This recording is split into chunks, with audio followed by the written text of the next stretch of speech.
High, আশা করি দীপাবলি তোমাদের খুব ভালো কেটেছে। অনেক বাজি ফাটিয়ে অনেক খাওয়া দাওয়া করে সবার সাথে তোমরা খুব মজা করেছো, আমিও করেছি। তার সাথে সাথে আর কি করেছি জানো, কিছু ক্রাফটের জিনিস কালেক্ট করেছি, এগুলোর মধ্যে ডেকোরেশন করে বিভিন্ন রকম ক্রাফট করে তোমাদেরকে দেখাবো বলে। এটা একটা বিয়ারের বোতল।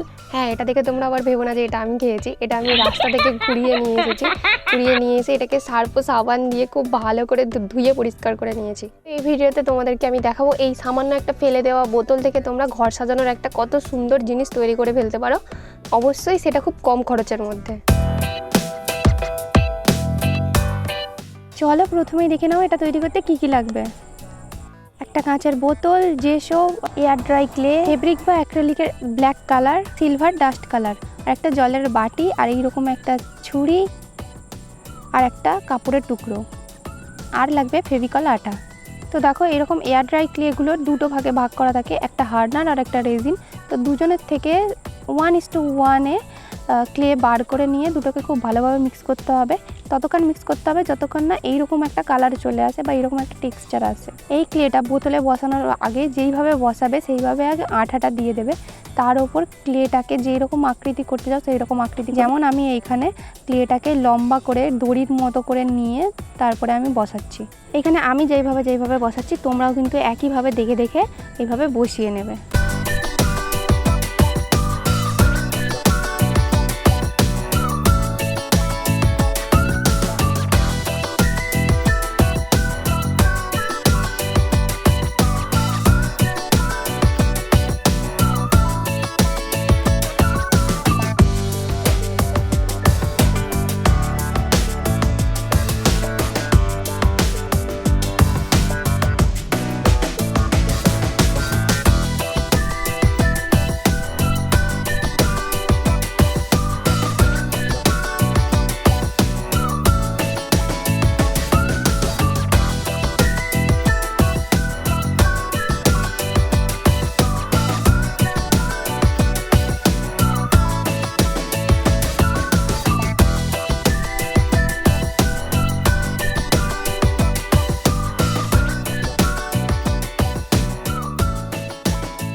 তারপর দেখো এই ধরনের আমি কিছু লতার শেপ দিয়ে দিয়েছি। এরপরে আমি কিছু পাতার শেপ দিয়ে দেবো। ওই ক্লেটা দিয়েই আমি ছোট ছোট পাতা বানিয়ে তো এইখানে বসিয়ে দিয়েছি। পাতাগুলো ঠিক এইরকম সাইজেরই করবে, বা এর থেকে বড় বা এর থেকে ছোট করলে খুব একটা ভালো লাগবে না। তো চলো এইবারে একটু ফুল করা যাক।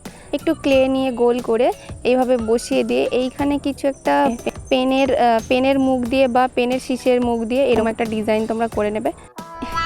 মোটামুটি তোমাদের কাছে যা জিনিস অ্যাভেলেবেল আছে। তারপরে দেখো এই যে তোমাদের একটা ছুরি রাখতে বলেছিলাম, এই ছুরিটা দিয়ে কিন্তু এই পাতাগুলোর উপরে পাতার যে ভাঁজগুলো থাকে সেইগুলো খুব ভালোভাবে ধীরে ধীরে এইভাবে ফুটিয়ে নেবে আমার মতো দেখে দেখে।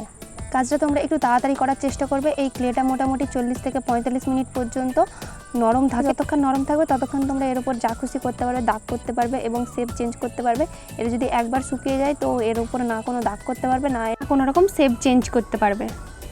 দেখো ক্লের কাজ আমার মোটামুটি কমপ্লিট, আর এটা শুকনো হতে মোটামুটি 1 ঘন্টা সময় লাগবে। ওখানে যাই আমি একটু খেয়ে দিয়ে আসি। 1 hour later. তো চলো এবারে জেসো করার পালা। এতক্ষণে ক্লেটা পুরোপুরি শুকিয়ে গেছে, তো ক্লেটা পুরোপুরি শুকিয়ে যাওয়ার পরেই কিন্তু তোমরা জেসোটা করবে। দেখো এটা যেহেতু কাঁচের বোতল, তো এইখানে তুলি দিয়ে কাজ করলে কিন্তু স্লিপ করে। জেসো করার জন্য তোমরা তুলো বা কোনো কাপড়ের টুকরো ব্যবহার করতে পারো। কাপড়ের টুকরো বা তুলো দিয়ে এইভাবে কিন্তু জেসোটাকে লাগাতে হবে। আর এই জেসো শোকাতে কিন্তু 1.5 থেকে 2 ঘন্টা সময় লাগে, বিশেষ করে কাঁচের বোতলের ওপর। 2 hours later. হ্যাঁ, তো চলো এটাকে আমি 2 ঘন্টা শুকাতে দিয়েছি। জেসোটা পুরোপুরি শুকিয়ে যাওয়ার পরেই কিন্তু কালার করা শুরু করবে। তো তোমরা এখানে ফেব্রিক বা অ্যাক্রিলিক যে কোনো কালার ব্যবহার করতে পারো। আমি এখানে ফেব্রিক্রে কোম্পানির অ্যাক্রিলিক কালার ব্যবহার করেছি। তো এটা পুরোপুরি ব্ল্যাক কালার। এইভাবে কিন্তু পুরোটাই তোমাদেরকে কালো রং করে নিতে হবে। হ্যাঁ, তো তোমরা এখন ভাববে এই মা পুরোটাই কালো রং করে দিচ্ছ কেন, কিছুই তো দেখা যাচ্ছে না। তো ঠিক আছে, দেখতে পাবে ম্যাজিক। পুরোটাকে কালো রং করো। তো রংটা পুরো কমপ্লিট হয়ে যাওয়ার পর এটা কিন্তু 15 থেকে 20 মিনিট মাত্র সময় নেবে শুকনো হতে। এইবার লাগবে তোমাদের এই সিলভারের ডাস্ট কালারটা। আমি এখানে ব্যবহার করেছি ক্যামেলের মেটালিক পাউডারের সিলভার কালারটা। এই রংটা কিন্তু এইভাবে আঙুলের মধ্যে নিয়ে তারপর দুটো আঙুলের মধ্যে ঘষে নিয়ে আমরা যে ক্লের কাজটা করেছি তার উপর দিয়ে এইভাবে আঙুল বুলালেই কিন্তু রংটা হয়ে যাবে। এরপরে কিন্তু দেখবে আস্তে আস্তে আমাদের কাজটাকে একটা মেটালিক লুক দিচ্ছে। আর এই রংটা করতে গেলে কোনো রকম ব্রাশের প্রয়োজন হবে না, শুধুমাত্র আমরা হাত দিয়ে এই রংটা আরামসে করে নিতে পারবো। আর জানো, যখন এই ধরনের ডাস্ট কালার ব্যবহার করে কোনো ক্রাফটের কাজ করি, সব থেকে আমার কাছে আমার ফেভারিট পার্ট হচ্ছে এই আঙুল দিয়ে মেটালিক কালার বোলানো, যেটাতে মেটালিক একটা লুক দিচ্ছে, এটা দেখা। দেখছো এই জায়গাটা করতে করতেই কতটা এক্সাইটেড হয়ে গেলাম। তোমরা দেখে দেখে এইভাবে করতে থাকো, ততক্ষণে আমিও এইভাবে রং করার মজাটা নিয়ে নিই।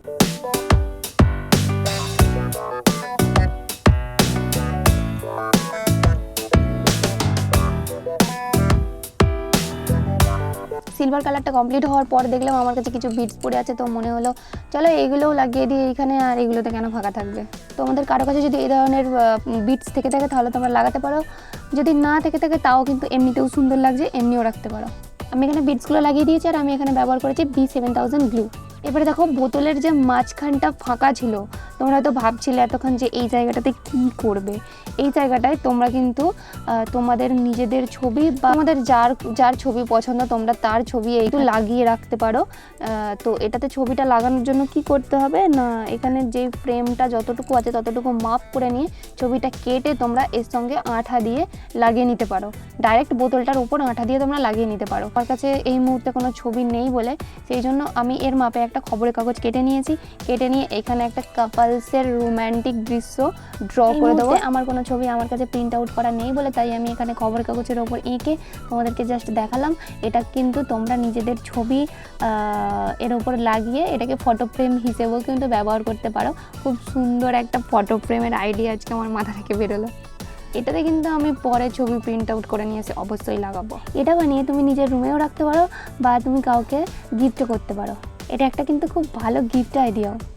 সবাই তো এমনি সাধারণ ফটো ফ্রেম গিফট করে, তুমি না হয় এইরকমভাবে হাতে বানিয়ে বিয়ারের বোতলের ওপর এরকম ফটো ফ্রেম গিফট করবে। তবে কি জানো, মাতালগুলো স্বপ্নেও ভাবতে পারবে না যে তাদের ফেলে দেওয়া বোতলগুলো কেউ তুলে নিয়ে গিয়ে এত যত্ন করে এত সুন্দর জিনিস বানাবে এবং তাদের বাড়িতে সাজিয়ে রাখবে এবং কাউকে গিফট করার কথাও চিন্তা করবে। তবে কেউ ভাবুক আর নাই ভাবুক, তোমার আর আমার মতো ক্রিয়েটিভ লোকজন তো এইসব ভাববার ক্ষমতা রাখে, তাই না? তো তোমরা বলো আমার এই বটল আর্ট, হোম ডেকর বা ফটো ফ্রেম তোমরা যাই বলো, আমার এই আইডিয়াটা তোমাদের কেমন লাগলো? ভালো লাগলে ভিডিওটাতে একটা লাইক করে দিও। আর আমার এই কাজটা দেখে তোমরা কে কে এটা বানালে তারাও আমাকে কমেন্ট করে জানাবে। আর এই কাজটা সম্পর্কে তোমাদের যদি কারো কোনো প্রশ্ন থেকে থাকে তাহলে সেটা আমাকে অবশ্যই কিন্তু জিজ্ঞাসা করবে কমেন্ট বক্সে।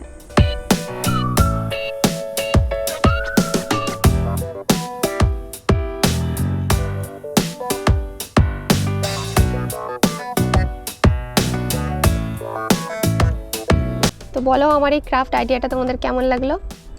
যদি ভালো লেগে থাকে তাহলে ভিডিওটাতে একটা লাইক করে দিও আর বন্ধু বান্ধবীদের সাথে শেয়ার করে দিও। আর তোমরা যদি এই ধরনের art and craft related video দেখতে চাও তাহলে আমার চ্যানেলটাকে অবশ্যই কিন্তু সাবস্ক্রাইব করে রাখতে পারো। দেখা হচ্ছে এইরকম একটা ইন্টারেস্টিং ক্রাফট ভিডিও নিয়ে। ততক্ষণ বাই বাই।